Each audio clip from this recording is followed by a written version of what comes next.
Dear Lady Love TV, Pain in love, my man. Patawad, mahal kita pero ayoko na. Tunghayan natin ang ikalabindalawang bahagi. Tito Yunjin, wake up, wake up! Napaungol si Yunjin dahil sa sikik ko na tumama sa sikmura. O tuhod siguro yon. Pilit niyang idinilat ang mga mata. Si Gustavo ang nakita ni Yunjin na tumatalon sa ibabaw ng kama. Good morning, bati niya. Bakit ang aga mo nagising? Tito, hindi na po maaga. 8 o'clock na oh. Daddy said, it's already late.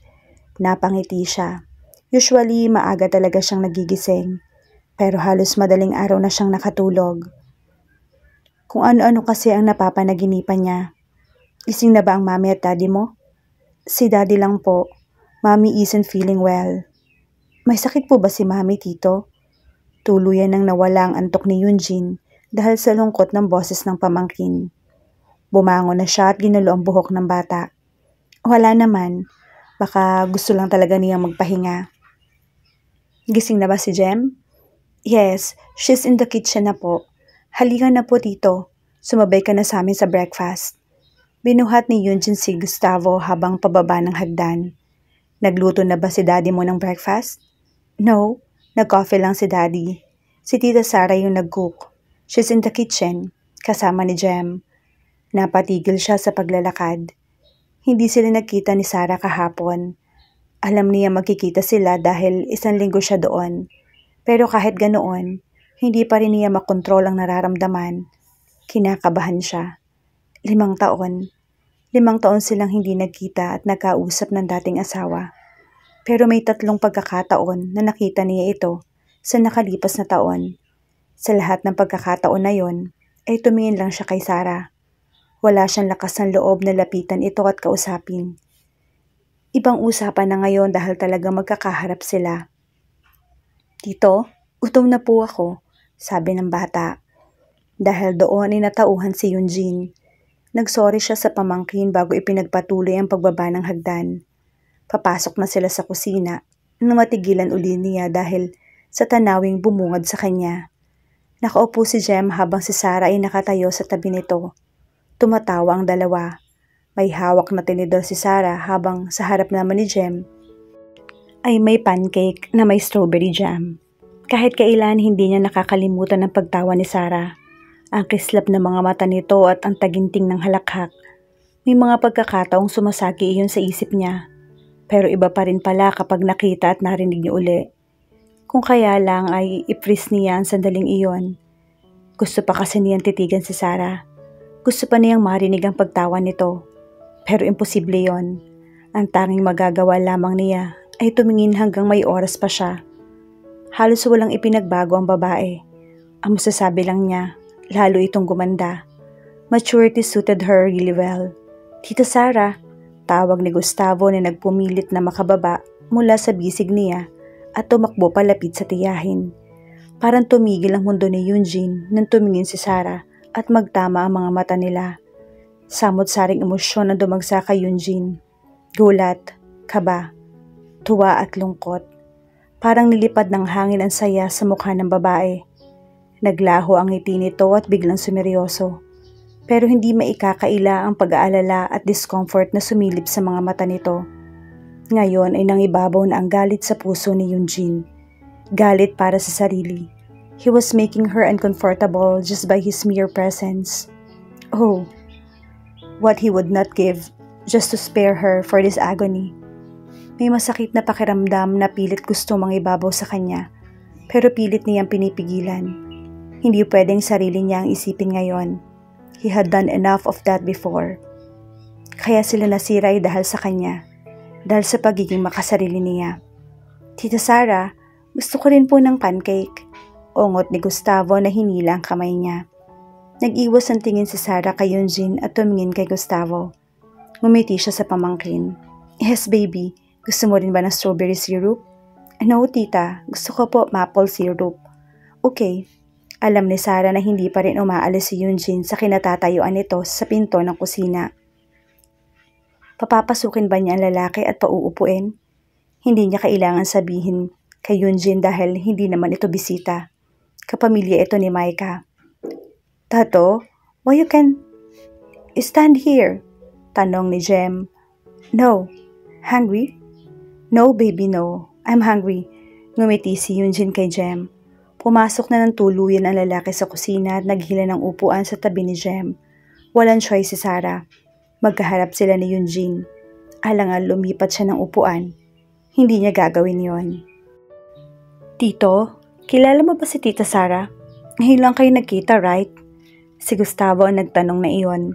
Nagkatinginan sina Yunjin at Sarah ni hindi pa na ipapanganak ang pangalan ni Gustavo nang maghiwalay sila. Hindi bumibisita si Yunjin sa Baguio mula noon. Walang chance na magkita-kita silang lahat at masyado pang bata sina Gustavo at Jem para paliwanagan sa kung anong nangyari sa nakaraan. Hi, Yunjin. Kunwari ibati niya. Ilang beses na kumurap ang lalaki na parang may maling narinig. Nakatitig lang ito sa kanyang mukha. Dahil doon, parang gusto nang mag-init ng ulo niya. Why are you looking at me like that? Na parang mababasa na lalaki yung iniisip niya. Parang gusto tuloy niyang tusukin ang mga mata nito. Pero maya-maya ay mukhang natauhan si Yunjin dahil sumagot na ito. Hi, Sarah. Tumango lang siya bago nag-iwas ng tingin. Itinuon na lamang niya ang atensyon sa dalawang pamangkin na abala sa pagkain, lalo na kay Jem dahil medyo makalat itong kumain. Pero parang may mga nagtatalong boses sa kanyang loob. Parang sumasama yung pakiramdam niya. Iyon ang unang pag-uusap nila ni Yunjin mula nang huli sila nagkita noon. More pancakes, Jem? Tumango si Jem. Pero ang sumunod na sinabi ng bata ay nakapagpaparalisa kay Sarah. Tita? True ba? Baby is gone? She's now in mommy's tummy? True? Hindi niya malaman kung paano sasagutin yon. Napatingin siya kay Yunjin. Kahit ito ay halatang nagulat din sa sinabi ni Jem. Jem, sabi ni Sarah. Jem, pabulong lang ang boses na singit ni Gustavo pero mariin. Hindi mo dapat sabihin. It's our secret. Kahit papabulong ang pagkakasabi ni Gustavo, malinaw pa rin ang narinig ni Sarah. Nanliliit at nanlulumo yung pakiramdam niya. Niwala siyang magawa para sa mga pamangkin. Masyado pang bata ang mga ito para maranasan ang ganoon. Jem.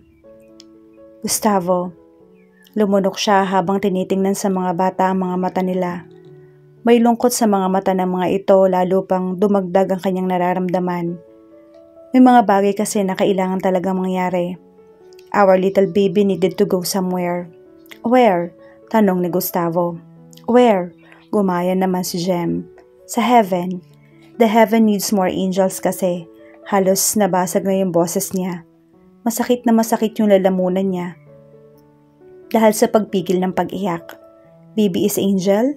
Tanong ni Jem. Yes. Tuluyan na nag-crack ang boses ni Sarah. Kinuha niya si Jem sa upuan nito at kinandong. Hinalikan niya ang bata sa noo. Baby is an angel.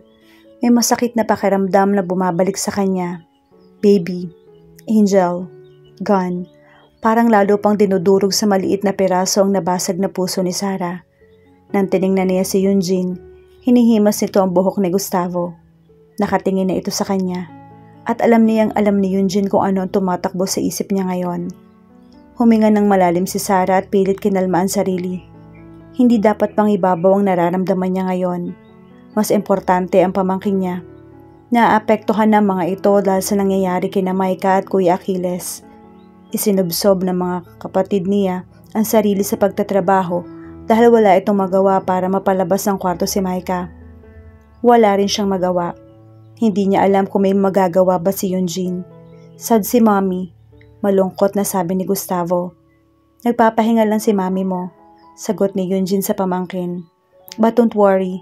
She'll be okay. Kaya wag na kayong malungkot ni Jem ha.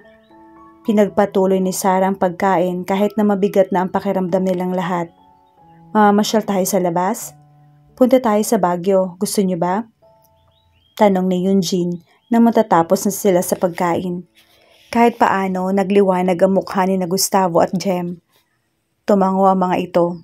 Tumingin si Yunjin kay Sarah na parang humihingi ng permiso na isama nito ang mga bata. Isama natin si Tita Sarah, biglang sabi ni Gustavo. Please Tito Yunjin, please. Napatingin si Yunjin sa kanya.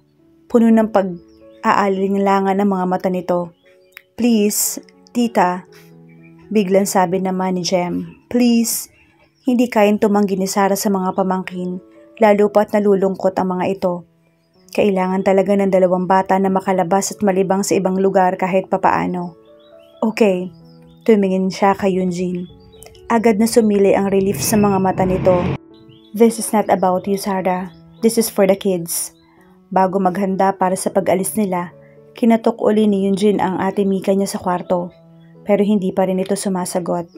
Si Achilles naman daw ay maagang umalis dahil may inaasikaso. Kaya sila talaga muna ni Sarah ang bahala sa mga bata. Gusto na yung umakto lang ng natural, pero hindi niya nagawa. Pinapangunahan siya ng kaba at pag-aalala. Halos ganoon ang pakiramdam niya nung una silang magkakilala ni Sarah. Mas malala nga lang ngayon dahil may mga bagay na pinagdadaanan nila sa nakaraan. Paglabas ng bahay, nakita niyang nasa sasakyan na si Sarah at ang mga bata. Hammer ang sasakyan. Kung normal na pagkakataon, baka napasipol na siya. Kahit hindi nagdadrive at walang kotse, nakaka-appreciate naman siya ng magagandang sasakyan. Lumapit siya kay Sarah. Ipagbubukas sana niya ito ng pinto sa driver's seat pero naunahan siya nito. "Sumakay ka na, Eugene. Bilisan mo na para maaga rin tayo makabalik." Sinabi nito iyon nang hindi tumitingin sa kanya. Her eyes were still expressive. Kaya kahit hindi nakatingin, alam niyang nararamdaman nito. Ni ayaw siyang tingnan ng babae. Maya-maya ay lumigid na siya sa backseat kung saan siya uupo. Katabi niya si Jem. Sa tabi naman ni Sarah si Gustavo. Pareho nakakabit na ang seatbelt ng mga bata. "Saan niyo gustong pumunta?" Masiglang tanong ni Sarah sa mga bata. "I want to see horses, tita." "Wow, less wild bows?" Si Jem naman. "Horse," sagot ni Gustavo. "Boats are boring. Let's see some horse, please." "Yeah!" giit naman ni Jem. "Okay, enough." Singit naman ni Eugene. "Puntahan natin pareho, okay ba yon?" "Yes po."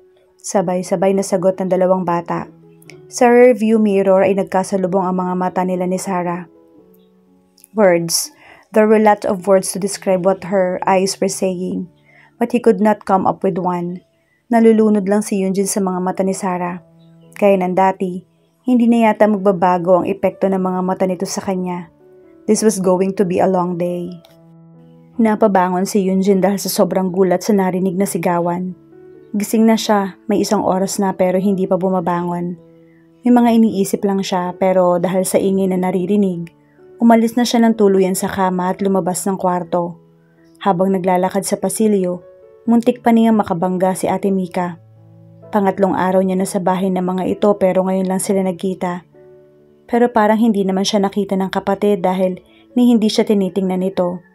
Tuloy-tuloy ito sa pagbaba ng hagdan na may dalang isang malaking luggage na hirap nitong buhatin. Na makita si Achilles ay sinalubong niya ang bayaw. "Ano ang..." Binunggulang siya ng lalaki sa balikat at nilagpasan na parang hindi nito nakita. Mukhang sinusundan nito si Ate Mika. Sinundan ng tingin ni Eugene ang mag-asawa. Tumigil ang dalawa nang malapit na sa pinakababa ng hagdan. "Ayaw mo sabihin sa akin kung ano ba talaga ang problema, tapos aalis ka? Huwag kang selfish, Mika." Ang malakas na boses ni Achilles ang nag-e-echo sa buong bahay. "Kahit sabihin ko sa'yo, hindi mo rin naman maiintindihan. Kaya bakit pa? Aalis ako. Pabayaan mo na ako. Paano yung mga bata? Iiwan mo na lang sila? Hindi ka naman papayag na isama ko sila, hindi ba?" Halos masabunutan ni Achilles ang sarili. Kahit na medyo malayo sa mag-asawa, ramdam ni Eugene ang paghihirap ng kalooban ng bayaw. Ramdam ni Eugene ang mga ito. Hindi rin niya maiintindihan kung bakit biglang aalis na lang ang kapatid. "Fine, bahala ka. Total wala naman yata ako masasabi para magstay ka. Umalis ka kung yan ang makapagpapasaya sa'yo." Tumalikod na si Achilles sa tumakit ng hagdan. Dinaanan lang siya nito at hindi tiningnan. Pero si Ate Mika ay kasunod ng tingin kay Achilles. Nang mawala na ng tuluyan si Achilles, tumalikod na ang kapatid at mukhang aalis na talaga. Hindi na nagdalawang isip pa si Eugene. Hinabol niya ang kapatid. Naabutan niya ito nakalalabas pa lamang ng pinto. Pinigilan niya ang kapatid sa braso. "Ano ginagawa mong to, ate? Bakit ka aalis?" Pilit na iniiwas ni Mika ang mukha para Hindi makita ng kapatid pero nakita niya ang kislap ng luha sa mga mata nito. Obvious naman na nasasaktan ito. Uuwi ako sa atin. Sagot nito at iniiwas ang braso saka pilit kinaladkad ang luggage. Ate, dito ka na nakatira. Ito yung bahay mo ngayon. Hindi ka uuwi. Kailangan ka ng mga bata. Pilit niyang inaagaw ang luggage pero mahigpit ang kapit nito. Hindi mo naiintindihan yun, Jean. Huwag ka nalang makialam. Tuluyan ng umagos ang luha ng ate niya at tuloy sa paglalakad. Patuloy rin sa pagsunod si Eugene. Naglalakad na sila sa gilid ng daan habang hila-hila ni Mika yung luggage. Oo, wala ako naiintindihan, pero nakikialam pa rin ako. Pagkatapos sa mga nangyari kahapon ng kasama niya ang dalawang pamangkin, ay hindi po pwedeng hindi siya makialam. Hindi pwedeng masira ang pamilya ng mga ito. Damn it, if they would be like him and Sarah. Humarang siya sa daraanan ng ate niya. Tinitigan niya ng diretso sa mga mata ang kapatid. You don't want to do this. Trust me. Ate, buong buhay mong pagsisisihan to kapag ipinagpatuloy mo. You would wake up each damn day thinking of things that should turn out differently if you didn't do what you're doing right now. Huwag mong gawin to, ate, please. Think about the kids. Ate Mika's face turned ashen. Parang bulto ang nakikita ng kapatid habang nakatitig sa mukha niya. Nangangatal din ng mga labi nito. Eugene, pwede mong sabihin sa akin kung ano man ang pinagdadaanan mo. Oo, hindi ko nga siguro maiintindihan. Kahit na, wala akong pakialam. Basta huwag ka lamang maging ganito. Mariing pumikit si Ate Mika. Dahil doon, umagos ang luha sa magkabilang pisngi nito. Nang dumilat ang kapatid, parang lalo pa itong nahirapan kaysa kanina. I'm sorry, Eugene. Nilagpasan uli lang siya nito. Nahihilamos si Eugene ang kamay sa mukha. Ate, susunod sana siya nang maramdaman na may pumigil sa braso niya. Para siyang kinuryente dahil sa pamilyar na pakiramdam. Pamilyar ang paghawak. Kahit hindi tignan ang humawak sa kanya, alam niya kung sino yon. Una siyang tumingin sa pamilyar na kamay na nakahawak sa braso niya. Unti-unting tumaas sa mga mata niya sa braso. Hanggang sa makarating siya sa mukha ni Sarah.